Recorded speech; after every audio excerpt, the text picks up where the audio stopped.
कपड़े धोने वाली बहू। शादी के पहले से ही विभा को कपड़े धोने का बड़ा शौक था। कभी नल के नीचे तो कभी तालाब के पास। अरे मेरी नीली वाली लुंगी नहीं दिख रही है। विभा की अम्मा कहाँ रखी है लुंगी? अरे वो तो विभा ने परसों ही धोकर रखी थी आपकी अलमारी में, देखो वहीं होगी। वो ना मैंने आज धो दी, मुझे लगा कि गंदी हो गई होगी। अरे कैसे गंदी हो गई थी, उसे तो मैंने पहना भी नहीं। हे भगवान, इस लड़की के कपड़े धोने की आदत से परेशान हो गया हूँ मैं।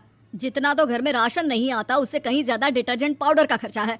इसकी शादी करवा दो, शादी जाए अपने घर में ही करे काम, फिर चाहे घर के कपड़े धोने हो या पूरे गांव के। हाँ ठीक बोल रही हूँ, देखता हूँ मैं कोई लड़का। वो दिन भी आ जाता है जब विभा को देखने लड़के वाले आ जाते हैं। लड़की मुझे अच्छी लगी।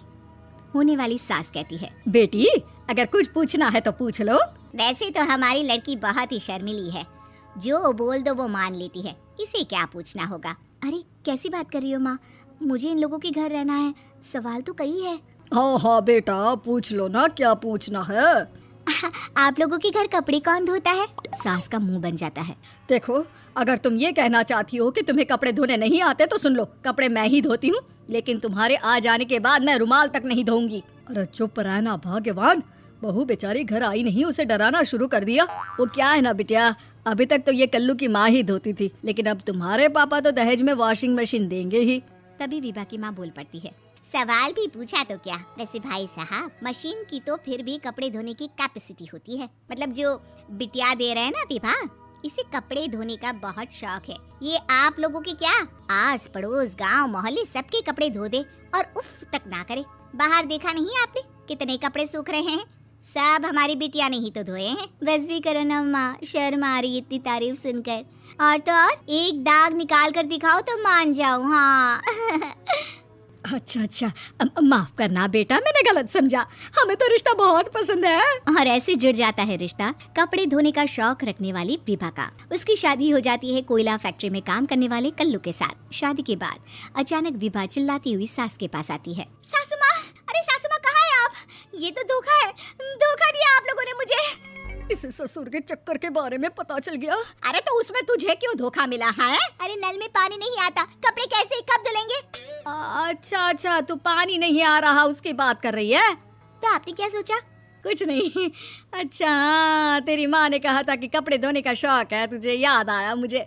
शौक बोलकर कपड़े धोने वाले मेरे जुनून को कम ना आके सासू माँ, कपड़ा धोना मेरा गुरूर है।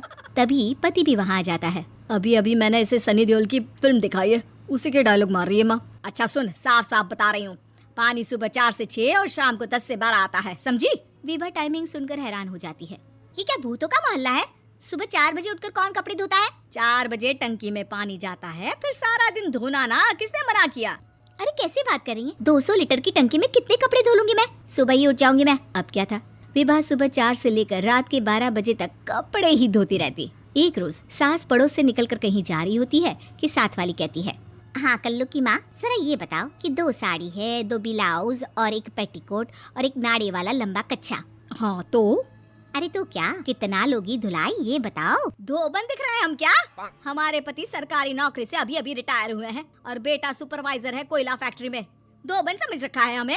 हाय रे कल्लू की अम्मा, माफ कर दो, वो तो मोहल्ले में यही सब बता रहे थे कि तुमने बहू को कपड़ा धुलवाने के काम में लगा दिया है। सास को पड़ोसन की बात सुनकर गुस्सा आ जाता है। वो घर पहुंचती है जहां घर के बाहर ही इतने सारे कपड़े सूख रहे होते हैं जितने कि किसी धोबन के घर पर। अरे ओ कल्लू की दुल्हन, बाहर निकल। माँ जी यहीं आ जाओ, बाथरूम में चादर धो रहे हैं हम। अरे अभी हम धोते हैं, तुमको बाहर निकलो। ये आस पड़ोस वाले बोल रहे हैं कि हम बहू से कपड़े धुलवा कर उसे कपड़ा धोने वाली बना दिए हैं। अरे छोड़ो ना माँ जी, किन लोगों की बातों में आती हो? आस पास के लोगों का तो काम ही होता है कि वो किसी तरह सास बहू को लड़ा दे। बहू सारे घर के कपड़े धोती है, ये क्या कम है? बोलिए। सास को भी लग जाता है कि वो बहू का ये सनकीपन नहीं छुड़वा सकती, इससे अच्छा है कि खुद ही चुप हो जाए। एक रोज सास और बहू मंदिर जाते हैं, जहाँ सास की साड़ी वहाँ खड़ी भीख मांगने वाली से मिलती है। माँ जी क्या बात है, आपकी साड़ी उस भिखारन से कितनी मिल रही है ना? हाँ देखो तो दोनों की साड़ी मिल रही है। क्या बात है कल्लू की अम्मा, तुम खुद को तो अफसर की बीवी बताती हो और ऐसी सिंपल सी प्लेन साड़ी पहनकर घूमती हो। सिंपल और प्लेन नहीं है ये साड़ी। तो क्या सोने के धागे से फूल बने हैं? कुछ भी सासू माँ, कुछ भी। हाँ बने थे इस साड़ी में सोने के धागे से फूल। मेरे पति लेकर आए थे मद्रास से स्पेशली मेरे लिए 10,000 की। लगता है भाई साहब इस भिखारन के लिए भी सेम टू सेम साड़ी लेकर आए होंगे 10,000 की। सास उस वक्त कुछ नहीं कहती, लेकिन बहू के साथ घर आती है और अलमारी से एल्बम निकाल कर लाती है। ये साड़ी देख रही है, ये वही साड़ी है जिसे मैंने अभी पहना था। इस साड़ी में ये जो चमकदार फूल दिख रहे हैं ना, ये सोने के धागों से काटे गए हैं। लेकिन तू लोकल वॉशिंग मशीन ब्रश से घिस घिस कर सारे फूलों को निकाल कर साड़ी प्लेन कर दी। मुझे माफ कर दीजिए सासू माँ। और तो और, जब मैंने तुझे तेरी गलती के लिए कुछ नहीं कहा, लेकिन तूने तो सबके सामने मेरा मजाक ही बना दिया। क्यों? बहू को समझ में आ जाता है कि अब से उसका कपड़े धोना बंद।